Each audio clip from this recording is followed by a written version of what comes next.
वो एक अंधेरे से भरा हुआ भयानक जंगल था। चारों ओर घने पेड़ और भयानक धुंध छाई हुई थी। एक घने पेड़ के नीचे एक लड़का बैठा था। वो आंखें बंद किए जमीन पर गोल घेरा बनाकर कुछ भयावह मंत्र पढ़ रहा था। तभी धुंध में एक अजीब सी हलचल होती है। एक भयानक कलात्मक आकृति काले धुएं में बदल जाती है और उसी धुएं से एक खूबसूरत लेकिन खौफनाक लड़की प्रकट होती है। वो धीरे धीरे चलती हुई गोल घेरे में दाखिल होती है। अपनी आंखें खोलो, तुमने मुझे सिद्ध कर लिया है अर्जुन। कौन हो तुम? जिसे सिद्ध करने के लिए तुम 3 दिन से भूखे और प्यासे हो, जिसके लिए न तुमने यहाँ की बेतहाशा ठंड की परवाह की, ना इस भयानक सन्नाटे और वीरानी की। उसे नहीं पहचानते? वो लड़की अर्जुन के और करीब आ जाती है। उसकी मुस्कान अब भयावह हो चुकी है। मैं कर्ण पिशाचिनी हूँ। बोलो अर्जुन, क्या चाहते हो? अर्जुन की आंखों में अचानक नफरत उभर आती है। बदला।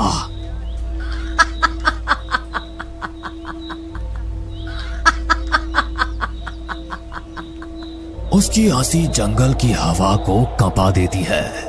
पेड़ कांपने लगते हैं। फिर वो अर्जुन के गले से लिपट जाती है। अर्जुन, तुम्हें सब कुछ मिलेगा। बदला, पैसा, धन, दौलत।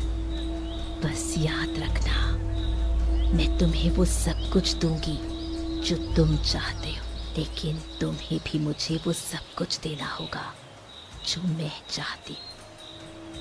क्या तुम्हें मंजूर है? हाँ, मुझे मंजूर है। कर्ण पिशाचिनी खतरनाक मुस्कान के साथ आगे बढ़ती है। कितनी अजीब बात है, तुमने ये भी नहीं पूछा कि मुझे क्या चाहिए, लेकिन तुम जुबान दे चुके हो, अब मुकर नहीं सकते। याद रखना अर्जुन, तुमने मुझे सिद्ध किया है और तुम मुझसे कभी अलग नहीं हो सकते। अगर मुझसे पीछा छुड़ाने की कोशिश की तो तुम काल की आगोश में समा जाओगे और कभी भी मुक्ति नहीं पाओगे। तुम इस संसार के खत्म होने तक प्रेत योनि में भटकते रहोगे। अर्जुन के माथे पर सल उभरते हैं, लेकिन वो कहता है, मुझे सब कुछ मंजूर है कर्ण पिशाचिनी। कर्ण पिशाचिनी उसका हाथ पकड़ती है। अगले ही पल दोनों वहां से गायब हो जाते हैं। इस घटना के कुछ समय बाद ईशा एक कैफे में काफी देर से बैठी थी। वो गहरी सोच में डूबी थी। तभी कैफे का दरवाजा खुलता है। आर्यन आता है। अरे दिशा, मैंने तुम्हें कहां नहीं ढूंढा। तुम घर पर नहीं थी, ऑफिस में भी नहीं थी। सुबह फोन किया तो मोबाइल भी स्विच ऑफ आ रहा था। दिशा गंभीर मुद्रा में उसकी ओर देखती है। तुम तो ऐसे कह रहे हो जैसे तुम्हें कुछ पता ही ना हो। तुम्हें कुछ पता भी है? आज पूरे 3 दिन हो गए राहुल ऑफिस नहीं आया। आर्यन मुस्कुराता है, हल्के से हंसता है। क्या दिशा, तुम राहुल को लेकर टेंशन में हो? अरे वो तो अब पूरा मजनू बन चुका है। अगर पूजा उसका फोन नहीं उठा रही तो उसे पूजा के शहर मनाली चले जाना चाहिए। दिशा थोड़ा गुस्से में आ जाती है। तुम अच्छी तरह जानते हो कि राहुल मनाली क्यों नहीं जाता, और मत भूलो उस घटना के बाद हम लोगों ने भी कभी मनाली जाने की हिम्मत नहीं की।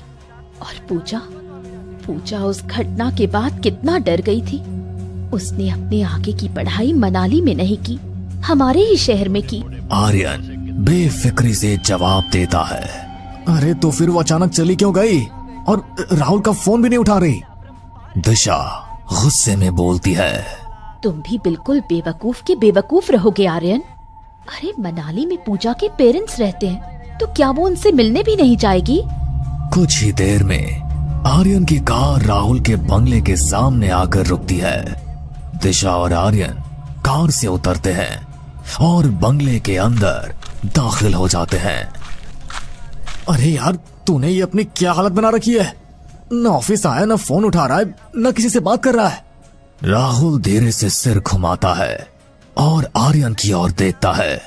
तुम अच्छी तरह जानते हो आर्यन कि मैं पूजा से कितना प्यार करता हूँ। ऐसा कभी नहीं हुआ कि वो कहीं चली गई हो और अपना मोबाइल स्विच ऑफ कर दे। आर्यन का चेहरा गंभीर हो जाता है। तो फिर एक ही रास्ता है, हम मनाली चलते हैं और देखते हैं कि आखिर हुआ क्या है। कहीं पूजा बीमार तो नहीं? हो सकता है इसके मोबाइल में कोई प्रॉब्लम हो गई हो। नहीं, मुझे कुछ भी ठीक नहीं लग रहा। अगर मोबाइल खराब भी हो गया होता तो वो किसी और नंबर से मुझे कॉल करती। हमें मनाली जाना ही चाहिए। अरे कम ऑन दिशा, अब उस घटना को भूल जाओ। उसे घटे हुए बहुत टाइम बीत चुका है। हमें पुरानी बातों को भूलकर आगे बढ़ना चाहिए। राहुल सही कह रहा है, चलो तैयार हो जाओ। आर्यन राहुल की ओर मुड़ता है।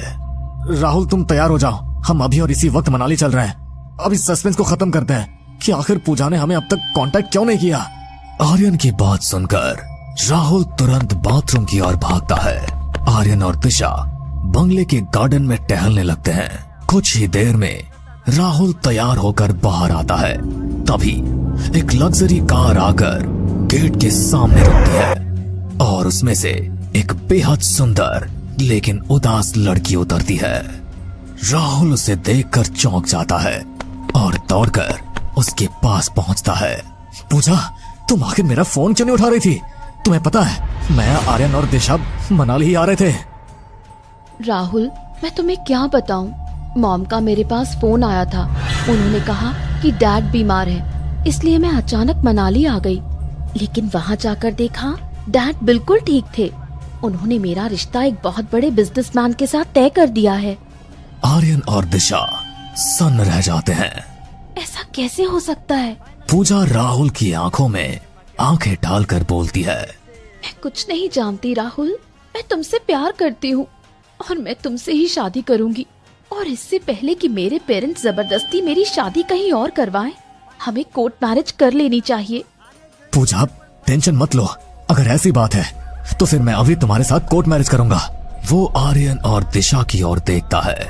राहुल, पूजा, दिशा और आर्यन मैरिज ब्यूरो पहुंचते हैं। कुछ देर बाद राहुल और पूजा की कोर्ट मैरिज हो जाती है। चारों लोग मुस्कुराते हुए राहुल के घर लौट आते हैं। दिशा मुस्कुराते हुए बोलती है, यकीन नहीं होता, कुछ देर पहले तक हम पूजा को लेकर कितनी टेंशन में थे और राहुल, उसका तो बस रोना ही बाकी रह गया था। और अब देखो पूजा राहुल की वाइफ बन चुकी है। अरे छोड़ो सब, अब जल्दी से इनका रूम सजाओ। आखिर आज रात इन दोनों की सुहागरात है। ये सुनकर दिशा, पूजा और राहुल शर्मा जाते हैं। आर्यन ठहाका लगाते हुए कहता है, अरे लड़कियों को तो शर्माते हुए देखा था, लेकिन ये तो लड़कियों से भी ज्यादा शर्मा रहा है। सभी हंस पड़ते हैं। दिशा और आर्यन मिलकर राहुल और पूजा का कमरा सजाते हैं। हमने तुम्हारा कमरा सजा दिया है। इतनी जल्दी में जितनी अच्छी डेकोरेशन हो सकती थी मैंने कर दी है। और मैं अपनी दोस्ती का फर्ज निभा रहा हूँ। याद रखना, जब मेरी शादी होगी तो मैं तुमसे अपना कमरा सजवाऊंगा। राहुल मुस्कुराता है। दिशा पूजा को राहुल के कमरे में ले जाकर दुल्हन की तरह बैठा देती है। कुछ देर बाद आर्यन और दिशा बंगले से बाहर चले जाते हैं। अब बंगले में केवल राहुल और पूजा, या शायद कोई और भी था। राहुल धीरे धीरे कमरे में आता है। पूजा घूंघट में बैठी होती है। हमारे दोस्तों को भी न जाने क्या सूझी कि उन्होंने तुम्हें दुल्हन बना दिया। जैसे ही राहुल घूंघट उठाता है, उसके चेहरे का रंग उड़ जाता है। कौन हो तुम? घूंघट में बैठी लड़की पूजा नहीं थी। उसका चेहरा अचानक भयानक रूप में बदलने लगता है। आंखें लाल, बाल बिखरे हुए, होंठ काले और सड़े हुए। कर्ण पिशाचिनी, क्या तुमने कभी कर्ण पिशाचिनी के बारे में नहीं सुना? राहुल के पैर कांपने लगते हैं। वो चीखते हुए पीछे हटता है। कौन है तुम? मैं तो भूल ही गई। जो मेरा नाम सुन ले या मुझे देख ले, वो अगली सुबह किसी को बताने के लिए जिंदा नहीं रहता।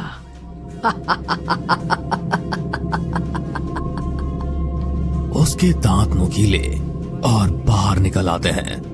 वो बिजली की गति से राहुल की ओर बढ़ती है। अगले ही पल उसके दांत राहुल की गर्दन में धंसा देती है। राहुल के मुंह से हल्की चीख निकलती है। फिर सन्नाटा कमरे में गूंजती है सिर्फ उसकी हड्डियां चटकने की आवाज। कुछ देर बाद राहुल की लाश जमीन पर पड़ी होती है। कर्ण पिशाचिनी खून से सने होठों के साथ लाश को घूरती है। वो हंसती है और अगले ही पल काले धुएं में बदलकर गायब हो जाती है। आर्यन और दिशा बंगले पर आते हैं। बंगले के अंदर कुछ अजीब सा सन्नाटा है। मुझे कुछ गड़बड़ लग रही है। दोनों जैसे राहुल के कमरे की ओर जाते हैं, सामने का दृश्य देखकर दिशा चीख पड़ती है। ओह माय गॉड, आखिर राहुल को किसने मारा? आर्यन स्तब्ध हो जाता है। कुछ पल तक कुछ भी बोल नहीं पाता। सुनो, पूजा कहीं नजर नहीं आ रही। जल्दी से ढूंढो, कहीं पूजा भी तो। आर्यन पूरे बंगले में पूजा को ढूंढने लगता है, लेकिन वो कहीं नहीं मिलती। दिशा राहुल की लाश के सामने फूट फूट कर रो रही होती है। पूजा कहीं नहीं है। पूजा का इस तरह अचानक गायब हो जाना और राहुल की हत्या, आखिर ये सब कैसे हो गया? आर्यन तुरंत पुलिस को कॉल करता है। इंस्पेक्टर आता है। ये तुम्हारा क्या लगता था? ये मेरा दोस्त था सर। इंस्पेक्टर लाश को देखता है। माथे पर चिंता की लकीरें उभरती है। ऐसा लगता है जैसे इसके शरीर से एक एक बूंद खून चूस लिया हो। इसका चेहरा सफेद पड़ चुका है। इस तरह की हत्या मैंने अपने करियर में पहली बार देखी है। वो कमरे की सजावट को देखता है। कमरा ऐसे सजा हुआ है जैसे सुहागरात का सेटअप हो। आर्यन, सारी बात बताओ। आर्यन इंस्पेक्टर को पूरी घटना बताता है। घटना सुनकर इंस्पेक्टर गहरी सोच में डूब जाता है। जो भी हो, हमें लाश को पोस्टमार्टम के लिए भेजना होगा। और हाँ, तब तक के लिए इस बंगले को सील कर दिया जाएगा। पुलिस राहुल की लाश को स्ट्रेचर पर रखकर बाहर ले जाती है। आर्यन और दिशा टूटे हुए खड़े होते हैं। बंगले का गेट जोर से बंद होता है। बाहर सील की पट्टियां चिपका दी जाती है। शाम को दिशा उदास बैठी हुई थी और आर्यन के चेहरे पर एक अजीब बेचैनी अभी भी तैर रही थी। दिशा, मुझे कुछ भी ठीक नहीं लग रहा। कुछ बहुत गड़बड़ है। पूजा का अचानक गायब हो जाना, राहुल की मौत और अब ये सब। आखिर पूजा राहुल को कैसे मार सकती है? आर्यन की आवाज भर्रा जाती है। क्या तुम्हें यकीन है कि पूजा ने राहुल को मारा होगा? वो तो उससे प्यार करती थी आर्यन। मुझे तो लगता है जिसने राहुल की हत्या की है उसी ने पूजा को भी मारकर कहीं छुपा दिया है। जो भी हो, हमें पूजा के पेरेंट्स को इन्फॉर्म तो करना ही होगा। वो कांपते हाथों से मोबाइल उठाता है, नंबर डायल करता है, फिर एक और, लेकिन एक एक करके सारे नंबर स्विच ऑफ। अब बहुत हो गया, हमें मनाली चलना ही होगा। कुछ तो है जो हमारी समझ से बाहर है।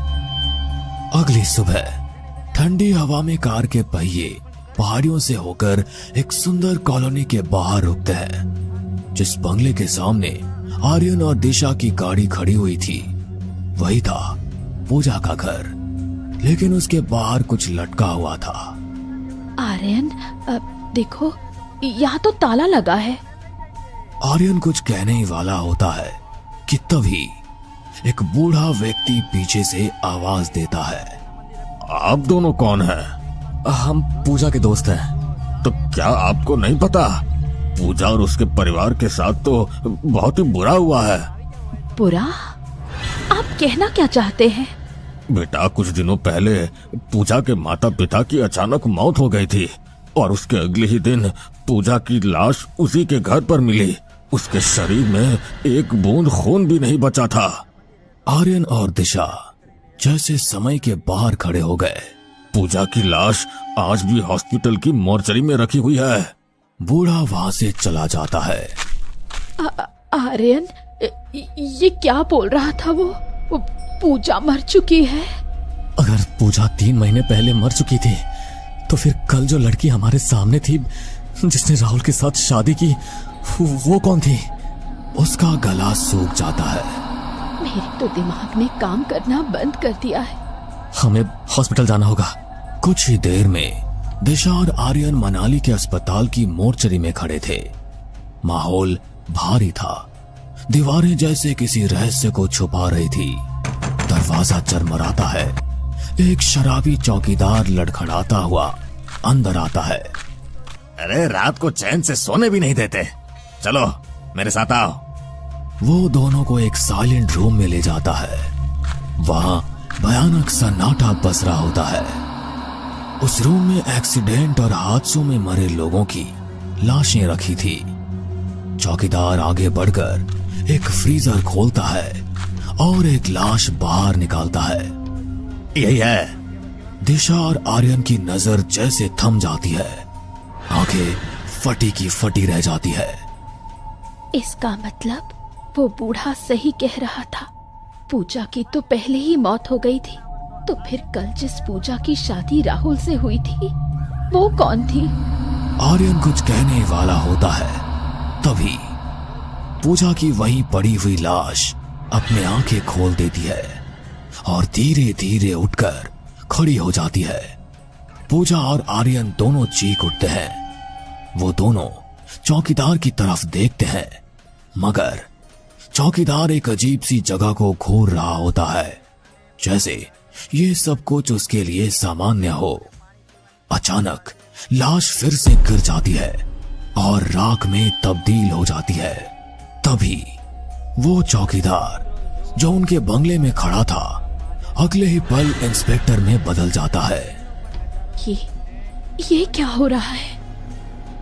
इंस्पेक्टर मुस्कुराता है और उसकी शक्ल बदलने लगती है।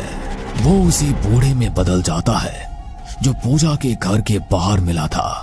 आखिर ये सब हो क्या रहा है? आर्यन की बात पूरी भी नहीं होती कि वो बाबा अब एक भयानक देखने वाली लड़की में बदल जाता है। यही मेरा असली चेहरा है। तुम कौन हो?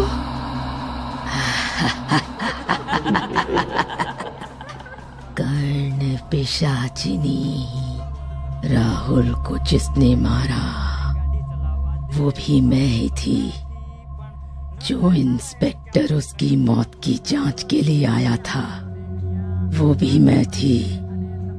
पूजा के घर के बाहर जो बूढ़ा मिला था वो भी मैं, और यहाँ का चौकीदार वो भी मैं। वो अब तुमसे मिलने को बेताब है। अगले ही पल वो दोनों की तरफ बढ़ती है और तीनों वहां से अचानक गायब हो जाते हैं। कुछ ही सेकंड्स में आर्यन और दिशा अपने आप को एक बेहद आलीशान और रहस्यमयी पैलेस में पाते हैं। सामने सोफे पर एक व्यक्ति बैठा है। उसके बगल में एक आतिशदान जल रहा है और पास में वही पिशाचिनी लड़की बैठी है। तुम अर्जुन? शुक्र है तुमने मुझे पहचान लिया। लेकिन तुम तो मर गए थे। अर्जुन के होठों पर रहस्यमयी मुस्कान फैल जाती है। तुम्हें क्या लगा मैं इतनी आसानी से मर जाऊंगा? अब बारी है तुम्हारी। मैंने क्या गुनाह किया था? दिशा से प्रेम करना मेरा कसूर नहीं था। दिशा और आर्यन की आंखों के सामने उनका अतीत चलने लगता है।